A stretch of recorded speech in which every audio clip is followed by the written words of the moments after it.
আসসালামু আলাইকুম। Welcome to my channel Mehrish and moms life. কাছে দূরে দেশ এবং দেশের বাইরে যে যেখান থেকে আমার আজকের এই ভিডিওটি দেখছেন, আশা করছি আল্লাহর রহমতে সবাই ভালো আছেন। আমরাও আলহামদুলিল্লাহ ভালো আছি। তো ওই যে আগের ভিডিওতে বলেছিলাম আমি বেশ কয়েকদিন যাবৎ বাবার বাড়িতে এসেছি। তো মেহরিশের বাবা হচ্ছে আমাদেরকে নিতে আসছে। আমরা চলে যাব আগামীকালকে। আর আজকে হচ্ছে মা এই যে যা কিছু রান্না করতেছে সেই ভিডিওই হচ্ছে আপনাদের সঙ্গে শেয়ার করতেছি। এখানে হচ্ছে মুরগির মাংস রান্না করা হচ্ছে, মুরগির মাংস ভুনা করা হইতেছে। তো মুরগির মাংস ভুনাটা কিন্তু প্রায় হয়ে গেছে। আজকে বেসিক্যালি ইলিশ পোলাও রান্না করা হবে। ইলিশ পোলাও কিন্তু খেতে ভীষণ ভালো লাগে, আর এগুলো রাতের জন্য রান্না করা হইতেছে। এখানে হচ্ছে কাতল মাছ ভুনা করা হইতেছে, আর এই যে মানে সাদা ভাত রান্না করা হইতেছে, এগুলো রাতের খাবার। তো এইগুলো আগে রান্না করা হইতেছে, কারণ পোলাও যেহেতু রান্না করা হবে, ইলিশ পোলাও, আর পোলাও কিন্তু ঠান্ডা হলে ভালো লাগে না, যার কারণে সব রান্না করার পরে হচ্ছে ইলিশ পোলাও রান্না করা হবে। তো ভাতটাও হয়ে গেছে। এই যে ভাতের হচ্ছে মার গালতে দিয়ে দিয়েছে।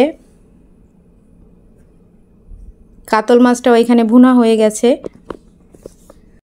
আর ইলিশ পোলাওর সঙ্গে খাওয়ার জন্য রূপচাঁদা মাছ ফ্রাই করা হবে। তো রূপচাঁদা মাছের মধ্যে হচ্ছে সব মশলা দিয়ে দেওয়া হইতেছে। এখানে আদা বাটা, রসুন বাটা, জিরা বাটা, তারপরে হলুদের গুঁড়া, মরিচের গুঁড়া, টমেটো সস, লবণ, এগুলো দিয়ে সুন্দরভাবে মাখিয়ে নেওয়া হইতেছে। তো এইগুলো মাখিয়ে নিলে বেশ কিছুক্ষণ রেখে দিলে তারপরে ভাজলে হচ্ছে ভালো লাগে। তো সেই জন্য হচ্ছে আগে মাখিয়ে রাখা হলো। এরপর এই যে পেঁয়াজ বেরেস্তা করে নেওয়া হইতেছে, কারণ ইলিশ পোলাও রান্না করতে তো পেঁয়াজ বেরেস্তা লাগবে। তো পেঁয়াজ বেরেস্তা করে আগে হলো উঠিয়ে নিল। এরপরে এই যে এর মধ্যে কিন্তু সব মশলাগুলো দিয়ে দিবে। আর ইলিশ পোলাওতে কিন্তু অনেক বেশি মশলা দেওয়ার প্রয়োজন নেই, কারণ অনেক বেশি মশলা দিলে ইলিশের ফ্লেভারটা থাকবে না। তো সেই জন্য এই যে অল্প অল্প মশলা দেওয়া হচ্ছে। আর এত বেশি মশলা দেখে আপনারা আবার ভাববেন না যে এত মশলা দিতেছে, আবার বলতেছে যে কম মশলা দিতে হয়। আসলে পরিমাণে কিন্তু আমরা খুব বেশি রান্না করা হইতেছে, মানে 2 কেজি চালের পোলাও, আর মাছও অনেক বেশি, যার কারণে মশলাগুলো তো একটু বেশি হবেই। তো এই যে মশলাটা কষিয়ে নেওয়া হয়ে গেছে। এর মধ্যে এই যে পেঁয়াজ বেরেস্তা দিয়ে দিল। এরপর হচ্ছে এর মধ্যে পানি দিয়ে পানিটা ফোটা পর্যন্ত অপেক্ষা করতে হবে।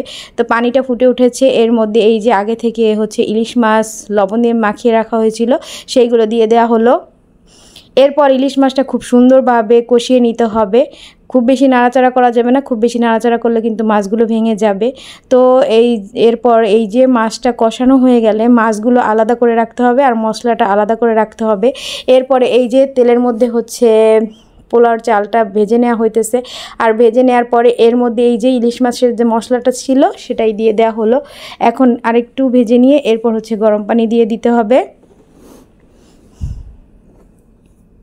এভাবে রান্না করলে কিন্তু ইলিশের ফ্লেভারটা পাওয়া যাবে। আপনার বাসায় ট্রাই করতে পারেন। আর এরপরে এই যে কিছু কাঁচামরিচ দিয়ে দেওয়া হয়েছে। ইলিশ পোলাওর রান্না কিন্তু প্রায় কমপ্লিট। এখন হচ্ছে ইলিশ মাছগুলো উপরে দিয়ে দমে দেওয়া রাখা হবে। তো এই যে ইলিশ মাছগুলো হচ্ছে উপর দিয়ে দেওয়া হলো। আর হালকা যে মশলা ছিল সেগুলো দিয়ে দিল। এরপর উপর থেকে পেঁয়াজ বেরেস্তা দিয়ে এখন হচ্ছে ঢেকে দমে রেখে দিবে। আর এরপর এই যে রূপচাঁদা মাছগুলো যে ম্যারিনেট করে রাখা হয়েছিল সেগুলোই ভেজে নেওয়া হচ্ছে। সব মিলিয়ে আজকের দিনটা ভালোই ছিল। তার উপর হচ্ছে বৃষ্টি নামতে ছিল। আসলে বৃষ্টি নামলে কিন্তু এমনি এই সব ধরনের খাবার ভালো লাগে, পোলাও, বিরিয়ানি এগুলো খেতে ভালো লাগে। তো আজকে বৃষ্টিও হয়েছিল, যার কারণে ভালোই লেগেছিল। তো এই যে একে একে রূপচাঁদা মাছ ফ্রাই করা হয়ে যাইতেছে। পোলাও বিরিয়ানির সঙ্গে কিন্তু বেগুনি হলেও বেশ জমে যায়। তো বেগুনিও ভাজা হয়েছিল, সেটা আর আমি ভিডিও করতে পারিনি। তো সব রান্নাবান্না কমপ্লিট। তারপর এই যে টেবিলে দিয়ে দেওয়া হয়েছে। এই যে রূপচাঁদা মাছগুলো কিন্তু খুব সুন্দর হয়েছিল। আর এই যে বেগুনি ভাজা হয়েছিল, সাথে ছিল সালাদ, লেবু, টক দই, মিষ্টি দই। তো সব কিছু টেবিলে দিয়ে দেওয়া হয়েছে। তো আমরা খেয়ে নিয়েছি। আর এই যে বিকেলবেলাও কিন্তু অনেক বৃষ্টি হইতেছিল। তো যারা আমার চ্যানেলে নতুন, আমার চ্যানেলটিকে সাবস্ক্রাইব করে দিবেন। আর এই যে সন্ধ্যাবেলা হচ্ছে আমার ছোটো ভাইয়ের যে রেস্টুরেন্ট দিয়েছে, তো ওখান থেকে হচ্ছে চাউমিন পাঠিয়েছিল। আমরা এগুলো বের করে নিচ্ছিলাম। এগুলো আমরা এখন খেয়ে নিব।